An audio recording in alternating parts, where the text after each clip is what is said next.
হাসিলা বিল, উড়োপথ বিল, কুমরি বিল প্রাকৃতিক ভারসাম্যের ক্ষেত্রে জরুরি। হাসিলা বিল এবং উড়োপথ বিলের একাংশ বনাঞ্চল গড়ে তোলা হবে।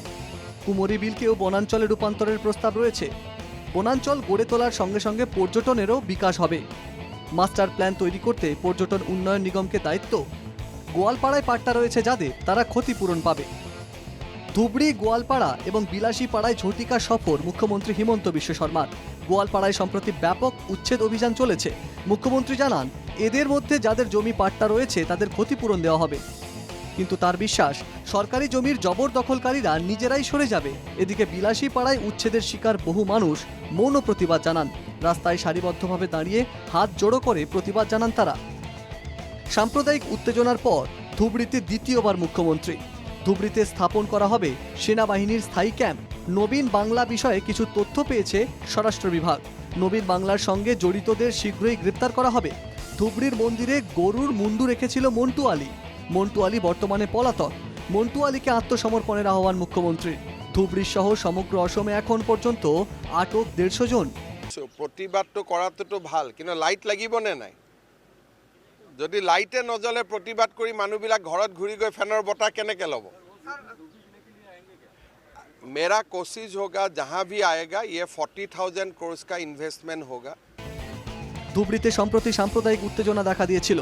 এ প্রসঙ্গে মুখ্যমন্ত্রী বলেন, ধুবড়িতে স্থায়ী সেনা ক্যাম্প বসবে। মুখ্যমন্ত্রী বলেন, পশ্চিমবঙ্গ এবং অসমের রঙিয়ার মাঝে সেনাবাহিনীর কোনো ক্যাম্প নেই, সেজন্য একটি সেনা ক্যাম্প প্রয়োজন হয়ে পড়েছে। ধুবড়িতে একটি স্থায়ী সেনা ক্যাম্প বসানোর জন্য কথা চলছে।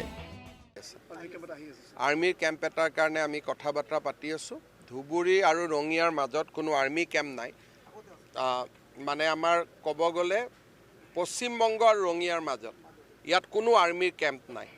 আন্দোলনৰ বা আলফা টাইমত আছিলে, সেইটো উঠি গ'ল। সেইকাৰণে আমি ধুবুৰী টাউনৰ কাষত পাৰ্মানেণ্ট আৰ্মিৰ এটা কেম্প আনিব খুজিছোঁ, যাতে কেতিয়াবা ল এণ্ড অৰ্ডাৰ হ'লে 2 মিনিটতে আহি আৰ্মি পাব পাৰে।